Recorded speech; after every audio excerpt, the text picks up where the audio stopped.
Hello, my name is Dr. Lynn and welcome to the video. Today we're going to be talking about cortisol. What is cortisol? It is your stress hormone. It is released by your adrenal glands, specifically the outer portion of it called the cortex. Okay, so anytime you have a stress response, either emotional, physical, or chemical, your adrenals are going to start to pump out cortisol. Now the problem is when cortisol is elevated for a too long a period, like a chronic elevation, which most people do suffer with in today's environment. People are under enormous amounts of stress and your cortisol stays up, okay, and that can be destructive to your body. So we want to get your cortisol under control, get it to optimal the best we can. All right, so do you have too much cortisol or do you not have enough cortisol?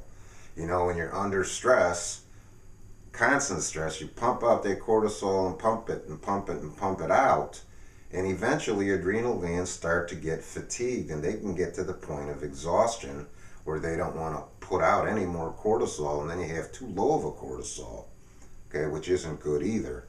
Okay, so the standard medical test is a blood test. The problem with that is I just don't like it because you're just getting a snapshot of your cortisol level at that particular moment of the day. Cortisol has a diurnal pattern. What that means, it has a rhythm, a 24-hour rhythm. Okay, it is highest in the morning when you wake up, and then it starts to taper down as the day goes on. And it is lowest at night when you want to go to sleep. As a matter of fact, cortisol has to be low in order for you to fall asleep and allow melatonin to be released. Okay, so we like to use what's called the urine Dutch test. Gives me a 24-hour picture of what your adrenals and cortisol is doing. Okay, so what are some of the destructive effects of high cortisol? Well, probably the biggest one, it thins out your mucous membranes, your mucous barrier system, especially your GI tract. When you thin out your GI tract tissue, the lining of it, you develop what's called leaky gut syndrome. This is the gateway to most autoimmune diseases, inflammatory diseases, and God forbid cancer. So you want your GI tract as intact as possible. You don't want cortisol destroying that. Okay.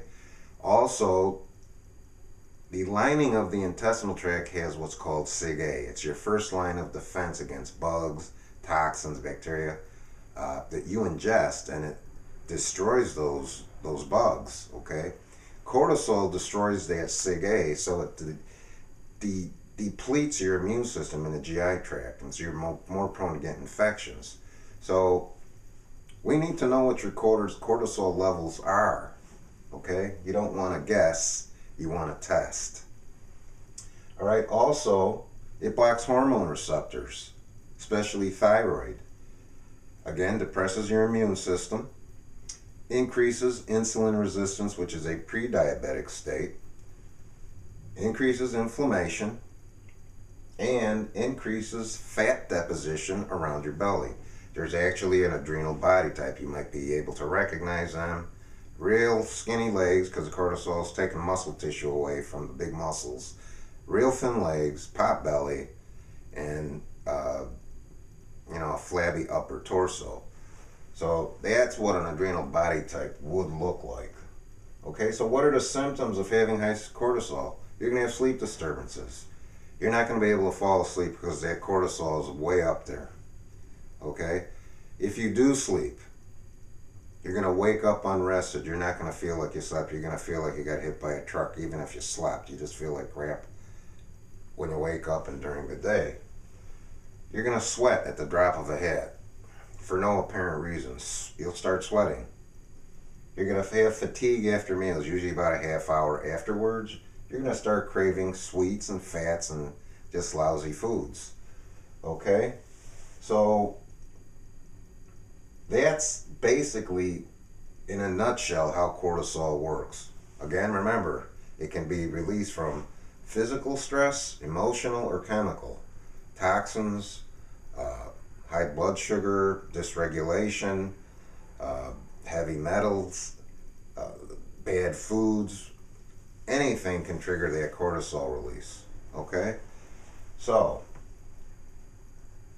again, the test we run is called the urine Dutch test, and here's a sample of, I don't know if you're going to be able to see it, but it gives me a nice graph of the cortisol level for 24 hours from waking to the morning to the afternoon until night. So I can see what your cortisol is doing. In other words, how your adrenal glands are functioning. Are they fatigued? Are they exhausted? What status is your adrenal gland working at? All right, so I like this Dutch test. It's very good. It gives me a lot of information. This particular person has low cortisol in the afternoon. So what do you think would be happening to that person? Well, they're going to be fatigued. They're going to be crashing. They're going to be craving stuff. And we don't want that. You want to be top-notch throughout the day. Okay? Also, what I like about this Dutch test, it measures your melatonin level. So I can see if you have enough melatonin. Make sure you can fall asleep and stay asleep. And one more marker that I really like is called the oxidative stress test. It's called 8-OHDG, and it can tell me if your DNA is starting to get damaged from free radicals, which is very important to repair your DNA, or else you start to get problems like cancer. You don't want your DNA being destroyed or altered.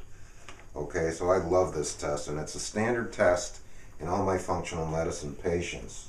Okay, so how do you treat this stuff? Well, if you have high cortisol, you can use adaptogenic herbs like eleuthero, ashwagandha, rhodiola. You can use vitamin C, licorice. For high cortisol, you can use phosphatidylserine.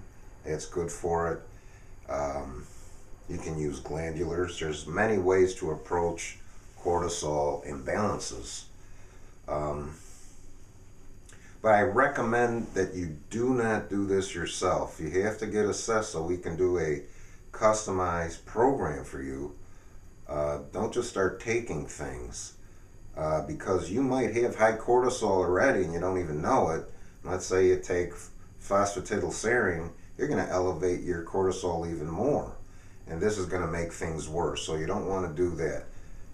Don't guess, get the test. If you have any questions on this stuff, you can email me, you can call the office, you can make an appointment, whatever you like. But this is it in a nutshell.